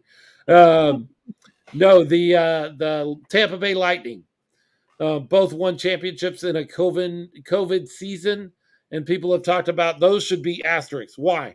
Every team had to deal with COVID. Every team had to deal with the strike-shortened season. Raul Nava says, as an Astro fan, we don't care about asterisks. That's true, but you're cheaters. So that's a different situation entirely than the Spurs that had to deal with the same lockout that everybody else had to deal with that shortened the season. Cheating does not, those asterisks count, and y'all are cheaters, and go Rangers. But aside from all of that, there should be an asterisk next to one of Jacksonville's wins. Yes. Right? Mm-hmm. Right? Yeah. I believe that's true. I'm shocked at how easy that all went away. We're not going to let that go, people. And if you have a problem with it, sorry, not sorry. Apparently everybody else is, but we're not going to let it go that easy. Jacksonville head coach playing defense in the end zone is not something that I'm going to take lightly. That's not okay. And if you think that's okay, you don't subscribe to fair play. And I'm a big fair play kind of guy. That's why I think the Astros are cheaters. That's why I think the Patriots are cheaters. That's why I think all of those guys who used performance-enhancing drugs in the 90s to hit home runs, they shouldn't be in the Hall of Fame. They cheated. I'm a big fair play guy. You can disagree with that. Leo, you can even disagree with that, but that's how I feel about all that. I don't disagree. I'm crying right now inside because of Jordan's message. We will also have 3 limited edition high-quality stretch fit hats. The black one matches the Venom jersey. The blue will be a more classic gunslinger hat. The red will be a little more of the throwback. All 3 will come in small and large sizes. Whew. I got to sell some comic books. I got to do something. James Palmer says Jordan Stubing still need a Batman jersey. Funnily enough, that is the first thing I said to Jordan when he sent me these jerseys. He tried. He even sent me some of the ones that he tried. He just couldn't make it look right, and I agree with him. I saw his mock-ups. It just wasn't working. And so he kind of went a different direction. There will be other opportunities. He'll get Batman in there somewhere, but for whatever reason, it just wasn't looking right. And I've seen them, and I'm not going to share them because he wouldn't want me to, but they just didn't look right. Hey, RC, are you back? That's a no. I don't know what happened. Oh, there she is. There we go. Welcome back, RC. I will be getting one of those Venom hats. You can't get the Venom jersey and not get the hat. That's exactly what I'm going to tell Lolis. I think that's true. I think that's 100% true. Well, we can begin to wrap things up. Jordan Stubing said, I could have done 10 superhero jerseys, but we got to pace ourselves. That's right. Yes. Pace yourself. Yes. 10 jerseys. Leo, that's $450. Pace yourself, Jordan. Pace yourself, but make sure you get 4X sizes. 4X sizes, definitely. Look, it is what it is. We lost a game. What would you rather have? Would you rather have football where you can win and lose games, or be pining for the NFL season? You know what? The NFL season is less than a month away as far as camps and preseason, and I ain't even thinking about it. I ain't even worried about it. I'm not even concentrating on it. I did see a great quote today from Dak Prescott calling his shot. Did you see this, Leo? He said, I'm not going to throw more than 10 interceptions this year. Wow. Okay, Dak. Okay. We heard you. You better live up to it. But I mean, if you're going to make a statement for a season, don't you want to say, like, I'm going to throw this many touchdowns or I'm going to throw this many yards? But the big knock on him, when you're saying I'm not going to throw more than this many interceptions. But the big knock on him all season last season was he was throwing too many interceptions. That's what he's listened to all off season and all last season. So he comes in and he goes, look, that's over. That's done with. I'm not going to throw all those interceptions. Okay. Yeah, but you know what? Coming back with the rain. if you throw 45 touchdowns and 10 interceptions, I don't care. I'm good with the That's true. interceptions because you threw the 45 touchdowns and you're Right. playing aggressive. Right. I don't know if I want that statement from my starting quarterback, my franchise guy. I don't know. James Palmer, I used to like you so much. He said first game will be 4 picks and 3 fumbles. Stop it. Stop it. Stop it. We will see. We will see what happens in the NFL. But what's great is I'm not even worried. I'm not jonesing for football like I usually am this time of year. Why? Because football hasn't stopped. We went from NFL right into the XFL. We went from the XFL right into the NAL, into the Gunslingers. And now we're going to be wrapping up Gunslinger season here in about 4 weeks as we hold the championship trophy up in Jacksonville with Coach Fred Shaw and Arvell Nelson. And by the way, that's something that we didn't even discuss. Those folks out there that are like, gotta bench Arvell and put Robert Kent. That time has passed. It's Robert Kent or nothing. I mean, it's Arvell Nelson or nothing. He's the guy that got us here. He's going to have to be the guy that takes us forward. This is not the time to make that change anymore. If there was a time, it's already passed. It's all about Arvell Nelson going forward. We live or die on Arvell. He's the guy you should want to be the one to take us there. Or I'll take that a step further. He's not done anything to where this should even be a discussion. He had his struggles, but these last two are not on Arvell. Right. This last one certainly wasn't. There, he hit lots of receivers in the hands, and not any one specific receiver. It was kind of across the board, and they didn't do their job. They didn't haul them in. They weren't perfectly placed balls, but if it's anywhere in that bubble, which is that area that your arms can reach, you should catch that ball. Even one-handed ones. And Kendrick did a great job with that. Yes. But there were too many drops in this Carolina game. Too many. All the way across the board.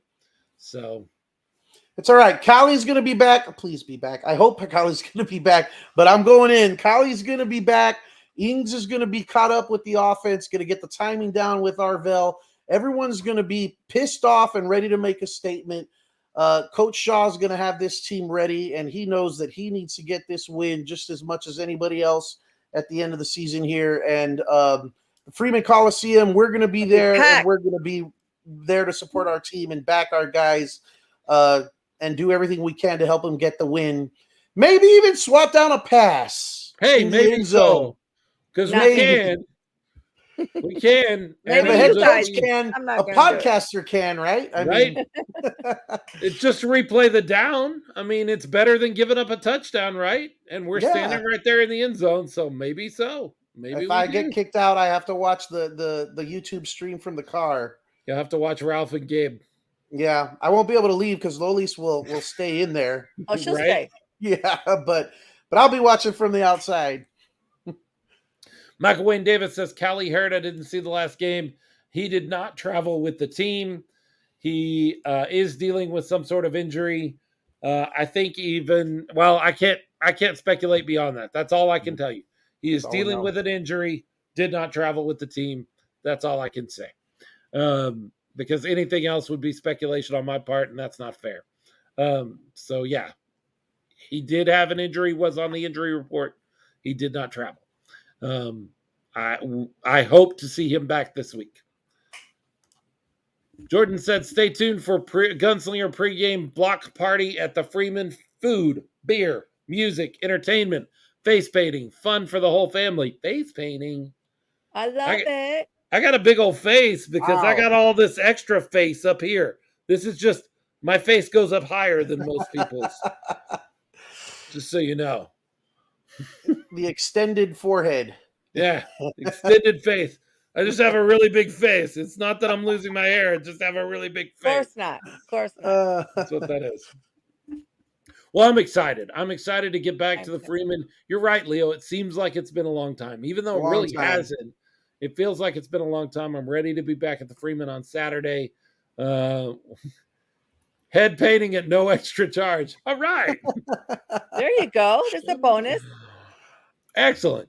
Get out to the game. Do whatever it takes. I know I saw some people, some really important fans that were like, "Oh, my daughter has a baby shower." What are you talking about? Baby shower? Are you kidding me? That is not an excuse to miss a football game. Baby Yeah, showers for the ladies. the Great. baby's They the can go do baby's the baby shower. You go to a football game, man. baby's not here yet. That's Right. It's a shower. Somebody said something about work. Work gives you sick days. Yep. Come on now. Vacation days. PTO. PTO. Call in sick. It's fine. Man, we're Here's what terrible you do. people. Here's what you do. You call in sick, and then you go get your face painted, and then you put on a superhero mask. Even Never if you know. show No one up will on the recognize you. broadcast, nobody knows.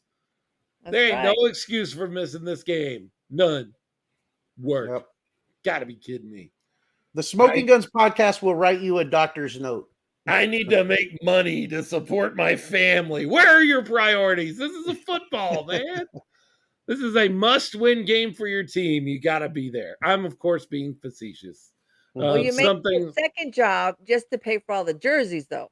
Right. You may Yes. need that money because Jordan is producing this great stuff. Get out to the arena. Get your friends, your family.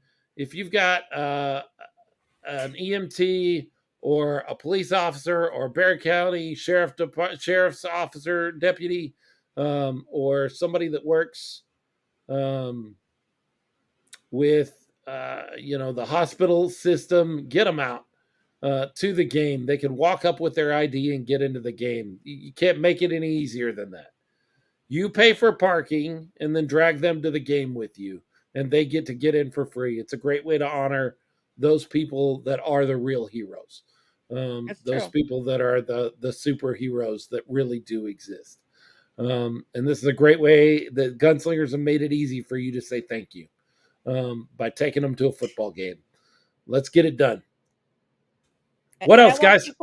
I was just going to say, I want people to start tagging other people and sharing our posts, because that's how you grab their attention. Yeah, you can invite them, but if you tag them on Facebook, use Facebook for good and tag people that you really want to invite to come to the game, invite them, the first responders. Use Facebook for good and get that Coliseum full. Renee Peters, the Brahma Babe, says, support your team. I sure would if I didn't have one already, but I do love y'all. We love you too, and you can always become a Gunslingers fan. You don't want to be a Jacksonville Sharks fan. Nobody wants to be a Jacksonville Sharks fan. We understand. Like, there are people in Jacksonville don't have a choice. You have a choice. You're here in the Lone Star State. You have a choice now. And you don't have to do that no more. You don't have to be a Sharks both. You can do both, because I know she was a cheerleader, so she can do both. You don't have to wear red and white. You can wear red, white, and blue. And it still look good. Look, red and white, Canada. Red, white, and blue, America. Which one is better? It's clear. It's clear. Plus, we have tacos. We have tacos. Yeah. And we have margaritas. No, Jacksonville's not where it's at. She's sharing these. That's all hearts. She shared these shark or dolphin emojis. What are those? Guppies? I think those are guppies. Sushi. Sushi. We got to get to that game against Jacksonville. We can't focus anymore. We'll work for Gunslingers jerseys. Leo, genius. Yeah, there we go. Yes, and that's all. Another thing, Renee, we have cool Gunslingers jerseys. Sharks don't have cool jerseys like this. They don't do this stuff. They're not as cool. They're just not. You're here. You're in San Antonio. Time to become a Gunslingers fan. It's just the way. It's the way things work. Says the Dallas Mavericks fan that's lived in San Antonio for 15 years. There you go. The way it works. Of course, we're kidding, Renee. We don't mean to pressure you at all. No, a little pressure. I mean, it's a little pressure. We miss you. We love you. And we're ready. I'm already ready for Brahmas football. Oh, yeah, me too. I'm ready for some XFL already. Who is it? The Brahmas, man, it's time. Do we have to even do this NFL season? Let's just not do it. I'm not going to go that far. That's a little extreme there, Philip. We do want to let you know that. If I were a Cowboys fan, I'd be saying that. Though. Sure, So I sure, understand. Wah, wah, wah. Well, it doesn't matter where we talk about football. If it's in the 100-yard field or the 50-yard fight, if it's down in Jacksonville or over in Orlando, up in Greensboro, Carolina, where else have we played? Columbus, Seattle, Salt Lake City, way back in the day with our Commanders. When it comes to football, no matter what the brand of football it is, when it comes to football, the 210 it's got something to say. Bang, bang. Thank you so much, folks. I just realized on my clock that I'm about to die one more time, and I was like, I gotta get this. No.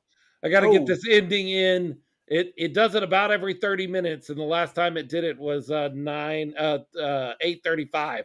So about 9:05, it's gonna on me again. So I figured we better get that ending in there before you guys had to sit around and wait on me to do another one. Renee, you need to become a Gunslingers fan. Just do it. Just do it. When they play each other, maybe we'll let you be a Sharks fan, but all the rest of the time, you need to come out and enjoy a Gunslingers game and be a part of this thing. You can cheer for the Sharks, but cheer for the Gunslingers too. How about that? Can we make that compromise? Can we do that? All right. Well, we are going to end things here. Thank you so much for being around. I meant to get to our patrons and I didn't. That's my bad, but we'll certainly list them on our show notes. So, we appreciate and love you guys, all of y'all. Thank you so much. I was able to get back on for just to say goodbye. Right.